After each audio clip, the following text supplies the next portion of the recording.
CRM statuses and status sets for talent pools. There is a separate status set that can be used in CRM to measure where a candidate is in the process of potentially applying for a job or anything relating to that pre-application status. So first, we'll just show what the status set and statuses would look like within CRM. So under the Candidates tab and then under Talent Pools, we'll take a look at an example of a status set, and then we'll jump over and create an example status set as well as the statuses within that specific status set. So first, I'm just going to pick an example of a talent pool.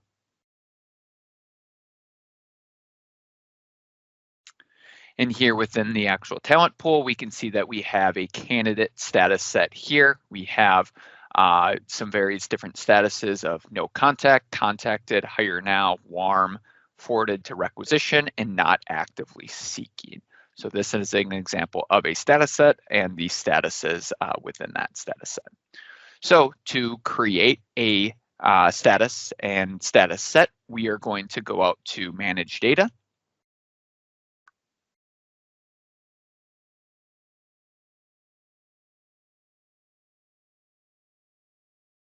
And within Manage Data, we are going to create new.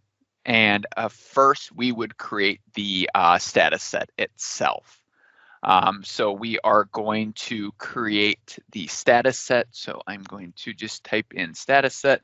And if we expand this further, we can see that it is the status set option here. So let's go ahead and create that. For this example, we will just do a test status set for the ID, and then we will also give it a name.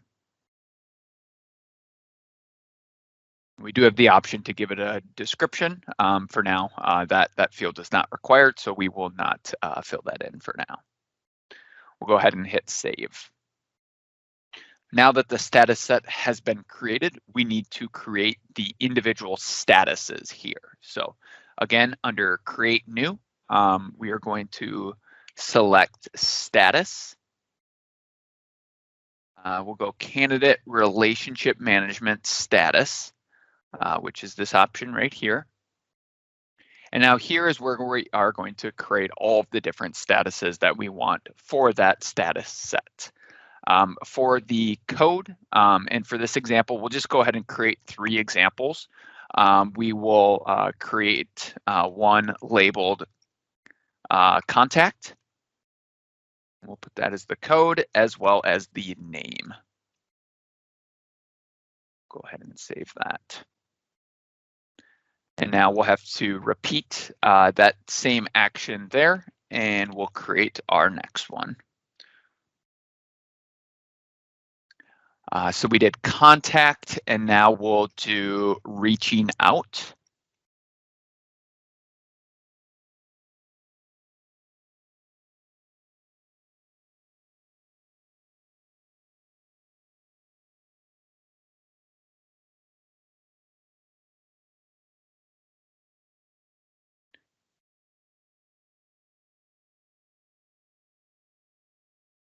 So we've created that specific status, and now we'll create one more just for an example, which is, we'll go ahead and do this one as a good fit.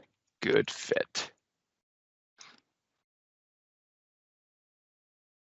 You can create the statuses really just to, however you'd like to measure where that candidate currently sits within that pre-application process. We do have some other examples that I can share within my demo environment as well. So if we want to look at the actual statuses that we created, we can actually search for those as well. So if we went Candidate Relationship Management Status, we can actually view all the different statuses. So in my demo environment, as I mentioned, I have quite a few of these. We just created that contact one. We now have good fit in there. And then we have reaching out there as well. But you can see there are a lot of other good examples in here as well. If we were potentially forwarding a candidate to a requisition, maybe they're ready to be hired right away.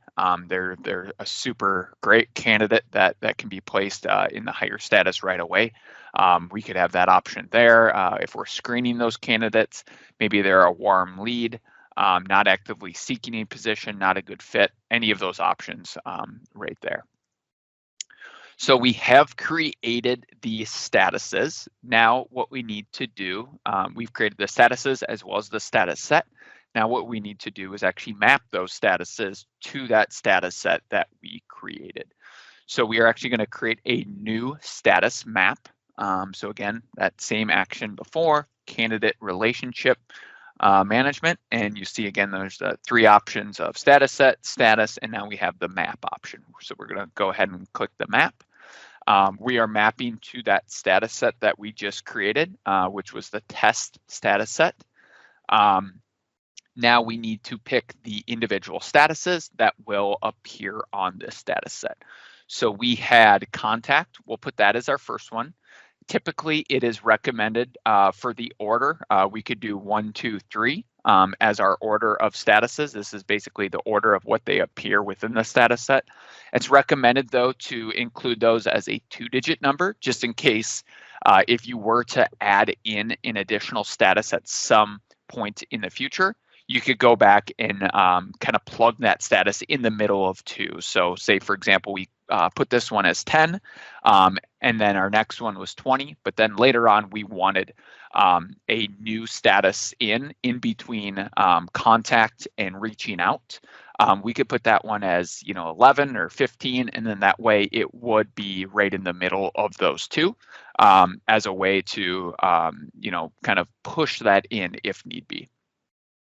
So let's go ahead and save that one. And we have 2 other statuses to map in. So we'll go ahead and click Candidate Relationship Status Map. And we'll go ahead and click the status set again, the test status set. Status member is reaching out is our example here. And we'll go ahead and put that one as 20 as we want that second in line. And now next, we will go ahead and add the third and final one in there.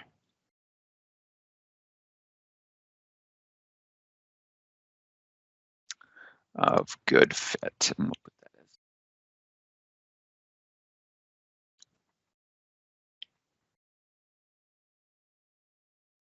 okay, now the status set, the statuses and the status mapping have been completed.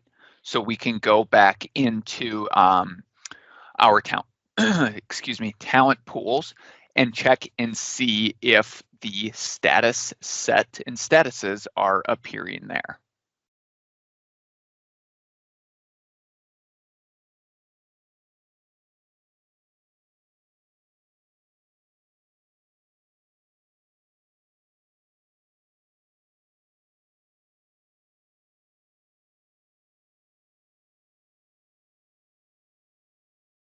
So we'll go ahead and create an example talent pool now.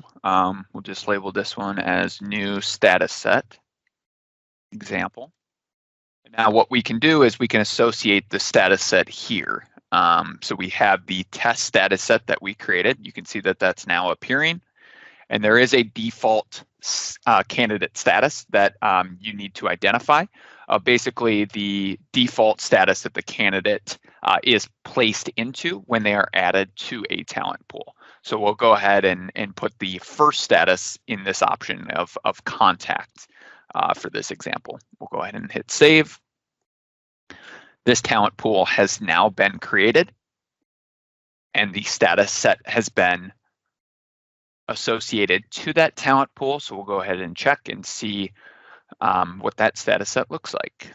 And as we can see in this talent pool, we don't have any candidates in here, but we do have the newly created status set and statuses in this talent pool here. And that is how you create statuses and status sets for talent pools inside of CRM.